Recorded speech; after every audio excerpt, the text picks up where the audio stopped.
Today we're going to talk about plotting points, which we've already done, and from the plotting points we're going to graph functions. There are different ways to graph equations or functions. You can plot points, you can use intercepts, or you can use special forms of equations to help determine what points you want to plot. In this section we're only going to plot points. So the first thing you want to do is we have our x values here, and our y equals 2x minus 3. So we're going to put -1 in for x here. So we're going to have, I'll do it down here just so we have more room. 2 times -1 minus 3. So that's -2 minus 3, which is -5. So this one's going to be -5. The next x value is 0, so we're going to have 2 times 0 minus 3. So that's 0 minus 3, which is -2. So that's going to go there. Our next x value is 1, so we're going to have 2 times 1 minus 3, which is 2 minus 3, which is -1. This was actually -3, not -2. And then our last one, 2 times 2 minus 3 is 4 minus 3, which is +1. So we'll put +1 there.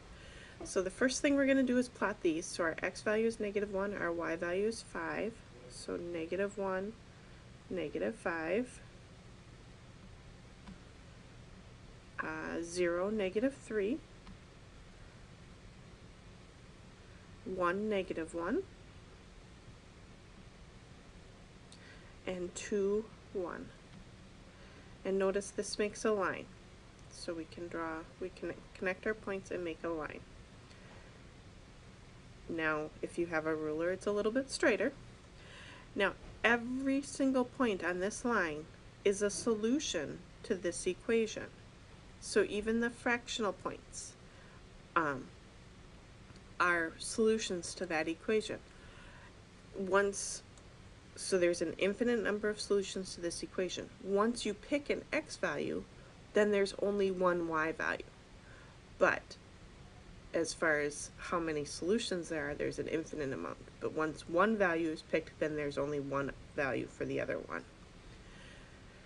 This one says y equals 3. That means that no matter what our x value is, y is equal to 3.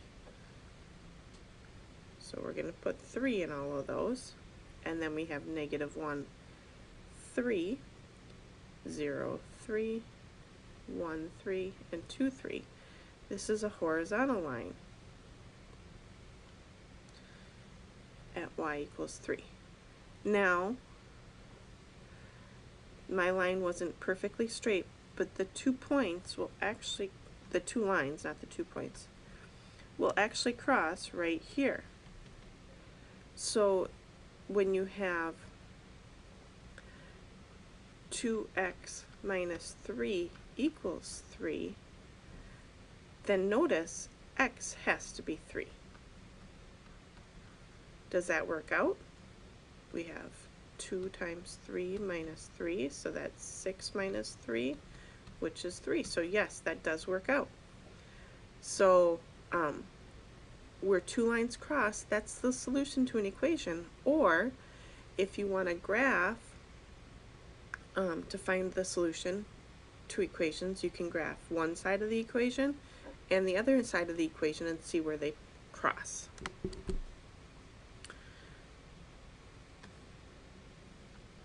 A couple things to note.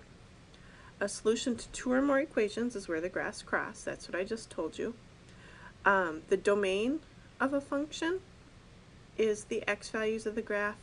The range of a function is the y values of a graph. So the domain and range questions are actually 105 topics, and you'll get into that one if you're in 105. If you're not in 105, you can skip those questions. So let's talk about graphing these lines. So we're going to put -1 in for all of these. So we have -2 times -1 minus 4. So that's 2 minus 4, which is negative 2. Put in 0, so we have negative 2 times 0 minus 4. So that's 0 minus 4, which is negative 4. Put in 1 for x, so we have negative 2 times 1 minus 4. So that's negative 2 minus 4, which is negative 6. And negative 2 times 2 minus 4 is negative 4 minus 4, which is negative 8. So we're going to have a negative 6 here and a negative 8 here. Now, let's plot those points. So negative 1, negative 2, 0, negative 4, 1, negative 6, and 2, negative 8. So our line goes like this for this one. And then we gotta erase our work area here.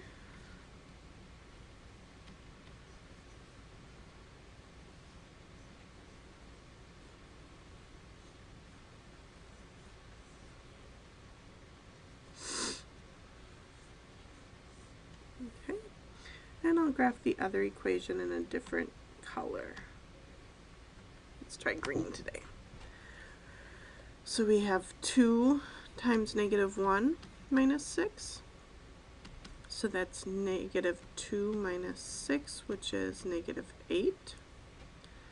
We have 2 times 0 minus 6, so that's 0 minus 6, so that's negative 6. 2 times 1 minus 6, so that's 2 minus 6, which is negative 4. And 2 times 2 minus 6 is 4 minus 6, which is negative 2.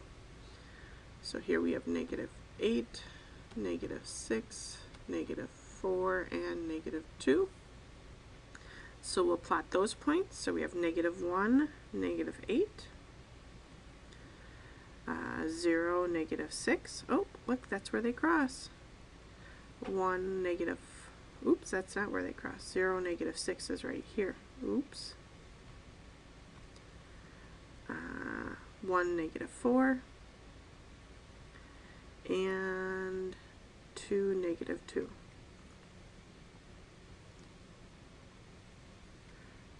So these lines actually cross at a fractional point. So if we were to solve, we would actually get a fraction for these, which we'll see next time around.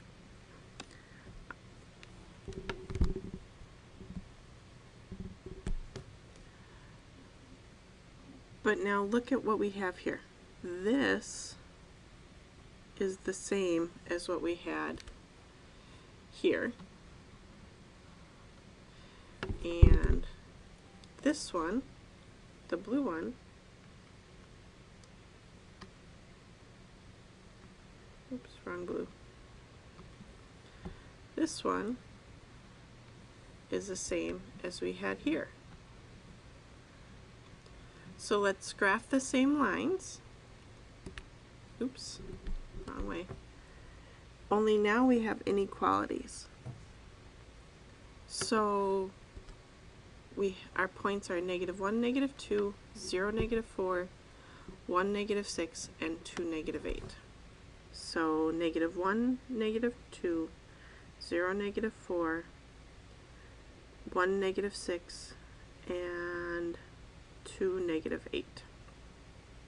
This is an inequality, a strict inequality. There's no equals to, so we're actually going to have a dotted line for this one, because we don't want our, we can't equal that line, so that's saying that the dotted line is saying that it's not equal to. On the other hand, with the green line, we have negative 1, negative 8, 0, negative 6, 1, negative 4, and 2, negative 2. So negative 1, negative 8, 0, negative 6, 1, negative 4, and 2, negative 2. this inequality is an equal to sign. So we're going to actually make it a solid line. That's saying that the line is equal. When now we need to figure out, because it's an inequality, we have to shade. So let's put, since I have the green, we'll do the green. Here's our point 0, 0. Let's put 0 in for x and 0 in for y. So 0 is bigger than or equal to -6. That's a true statement. 0 is bigger than -6. So because it's a true statement, and here's 0, 0, on the green line, we're going to shade on the side that 0, 0 is on. Now let's try the blue line. We're going to put 0, 0 in again. 0 is less than -2 times 0 minus 4. So 0 is less than -4. That's false. So this is 0, 0 here. It's false, so we're going to shade on the other side of 0, 0 compared to the blue line. The solution for this inequality is any number in here where it's double shaded is a solution to both of these inequalities. So when your final graph should only have these two shaded. Let's look at absolute value now. Again, remember, if it's just y equals a number, we're just going to put that number in. Okay? But now we have y equals the absolute value of 2x minus 4, so we're going to put the absolute value of 2 times -1 minus 4. That's an absolute value sign. That's the absolute value of -2 minus 4, which is the absolute value of -6, which is +6. Remember, absolute value makes everything positive once you've done all the work inside. The absolute value of 2 times 0 minus 4, that's the absolute value of -4, which is +4. The absolute value of 2 times 1 minus 4 is the absolute value of -2, which is +2. And the absolute value of 2 times 2 minus 4 is the absolute value of 0, which is 0. So let's plot those points. So we have 6, 4, 2, 0. So -1, +6, 0, +4, 1, +2, and 2, 0. Let's try some other points because to see exactly what a, oops, let's see if I can undo that, oops. Uh-oh. So these were all 6. This was 6, 4, 2, 0. So let's replot those. 6, 4, 2, 0. But let's try putting some new numbers in. So because this is just a line, absolute value is actually not just a line. So let's look and see what happens. So if we put in 3 for x, we have the absolute value of 2 times 3 minus 4, which is the absolute value of 6 minus 4, which is 2. If we put in 4 for x, 2 times 4 minus 4, that's the absolute value of 8 minus 4, which is 4. So notice this is going to start going up here like this. And if we put in 5, it would be 6. You can check that for yourself. So absolute value, when you graph it, actually looks like a V. And this is because whatever your output of an absolute value is always positive. So that's why it looks like a V. And then we have our y equals 6.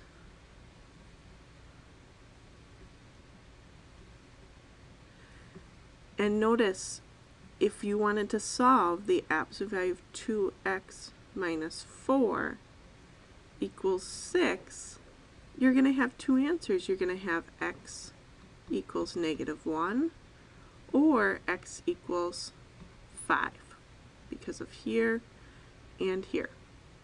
So when we start solving absolute value equations, we're actually going to have two answers quite often. When we don't have two answers, I want you to think of what the graph looks like to make it not be two answers. All right, we're going to graph some quadratics now. So let's put -5 in for x. So we have -5 plus 3 squared plus 4. So that's -2 squared plus 4. So that's 4 plus 4, which is 8. If we put -4 in, that would be -1 squared plus 4, so that'll be 5.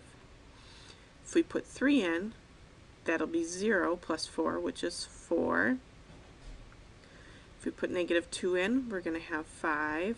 And if we put -1 in, we'll have 8 again. I want you to make sure that you do these longhand or with a calculator so you can see where the answers come from. So let's plot that one. So we have x equals -5, y equals 8, x equals -4, y equals 5, -3, 4, -2, 5, and -1, 8. So unlike the V, notice this kind of curves a little bit. And actually, if you do the next problem, you'll notice that it curves even faster. So this is a parabola. And let's do the same thing for this one. Let's put our values in here. So we have -5 squared plus 6 times -5 plus 5. So we have 25 minus 30 plus 5. So that's positive 30 minus 30, so that's 0. If we put in -4, -4 squared plus 6 times -4 plus 5, so that's 16 minus 24 plus 5, so that'll be -3. If we put -3 in, we have 9. Let's erase. We'll erase this one.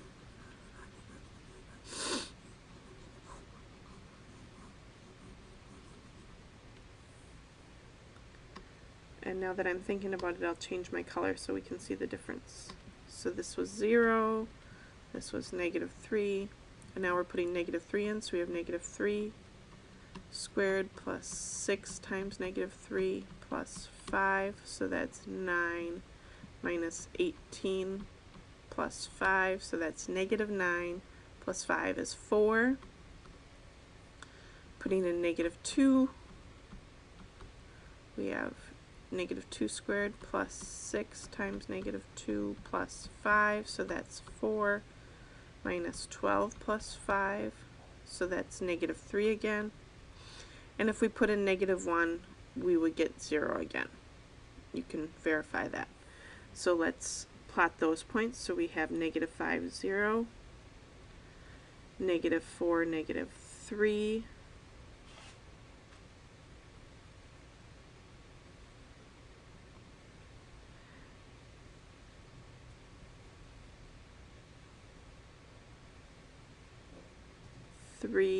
-4, that's where I went, -2, -3, and 5, 0.